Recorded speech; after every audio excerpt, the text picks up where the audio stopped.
Hello everyone, Laura Talks is here. Please don't forget to subscribe, like, and press the bell button.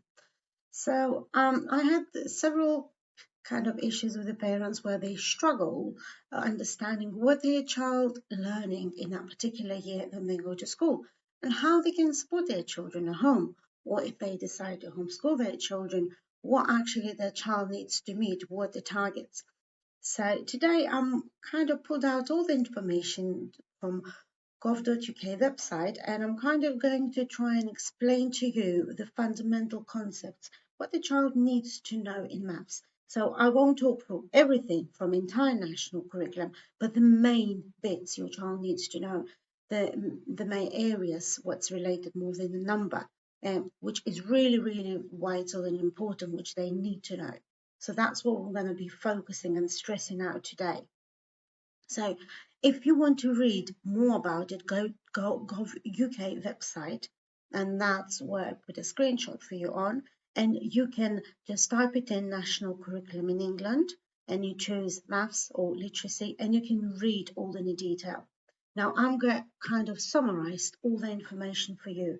So this is particularly just for year one, what things children need to focus on, just to have a good understanding in year one. So first of all, it's really important that they would be able to count in ones to 100. So they basically start from a 0 and count to the 100. Also encourage that child could start counting from any number to 100. For example, you say, oh, from 29 count to 47, from 58 count to 99.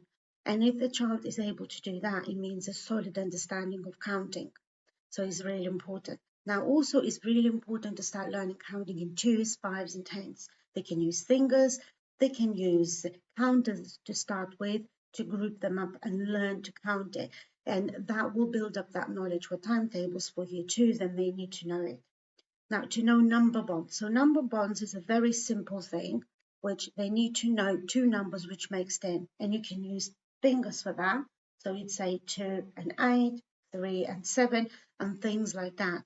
So you basically play a game with the fingers, and they just really need to know what two numbers makes 10.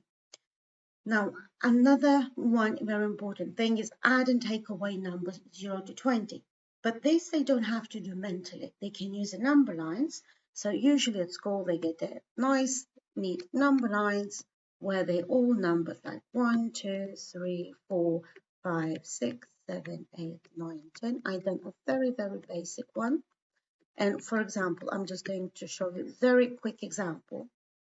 If they have 2 plus 3, they would find 2, circle it, and they do 3 jumps, 1, 2, 3, and that's their answer. So it's kind of just an idea how they would use a number line, and that's how we use for takeaway. They would jump in backwards. Yeah. So, or they can use a different object. They can have counters and things like that. At home, you can have little beans and things like this and move them around. And that's where they build a concept. And slowly you can teach them count on and count back. Now, to solve basic multiplication and division questions, what is that? So you put arrays or draw little circles. So if you have a times tables like 2 times 3, so you will have 2 objects in 3 circles. So you can actually place the toys or draw the circles. And then you can count in 2, 4, 6, and that would be your answer. So it's just solving them and understanding this way. Now, to be able to halve object shapes in half in 1/4 as well. So what you will do, like you can use a paper and you fold it in half and you see how it looks like, or fold it in quarters, and then you start cutting up things. And it's very important to stress out that all the parts have to look exactly the same, because then you're halving or cutting in quarters, they have to be the same. And how you can record it. So if you have a little circle and you split that into quarters and you ain't one part, you know that the bottom number represents total parts and the top number how many you ate. And it's just a little or kind of understanding in there. And that's it for today. Hopefully that is going to be useful for you to get an idea as how to teach your child at home and how to actually check what your child knows and what you could do together, or talk to your teacher, or find out some more information and work yourself. So good luck and see you next time. Bye bye.